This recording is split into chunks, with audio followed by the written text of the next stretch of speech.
Hello guys, তো তোমাদের সামনে আমি আবার আরেকটা ব্লগ নিয়ে চলে আসছি। তো আমরা গিয়েছিলাম হলো আমার পিসিদের বাড়িতে। তো আমি আর একটা বুনু গিয়েছিলাম পিসিদের বাড়িতে। তো তারপর আমার পিসির ছেলে ভাই আর ওই বুনুটা আমরা তিনজন মিলে ঘুরতে যাচ্ছি।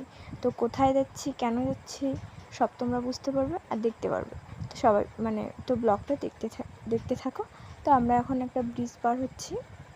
তো ব্রিজটা পার হওয়ার পর একটা খুব সুন্দর চা পাতা বাগান দেখতে পাচ্ছ তোমরা। তো এখানে আমরা অনেকক্ষণ ছিলাম আর আমার খুবই ভালো লাগছিলো এখানে থাকতে। তো এখানে অনেক ফটো তুলছিলাম।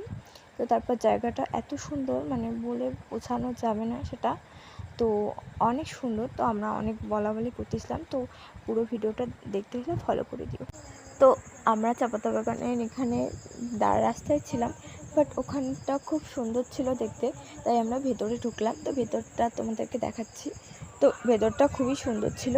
তো তারপর হলো ওখানে আমি কটা ফটো তুলে, তো ওখানে আমরা অনেক সুন্দর সুন্দর ফটো তুলছিলাম। আর ও আবার একটুতেই রাগ করে, তাই ওকে আমি বললাম ভালো করে তুলে দেওয়ার জন্য। তো যাই হোক, ফটো তুললাম। তো তারপর তোলার পর আমরা আবার গেলাম। তো তারপর আমাদের ফটো তোলা আর ঘোরা কমপ্লিট হয়ে যাওয়ার পর আমরা বাড়ির দিকে রওনা দিচ্ছিলাম। আর যারা আমার ভিডিওটা ফার্স্ট টু লাস্ট দেখতে চাও, তারা আমার চ্যানেলটাকে ফলো করে দিও। আর সবাই ভালো থেকো। Tata, bye bye.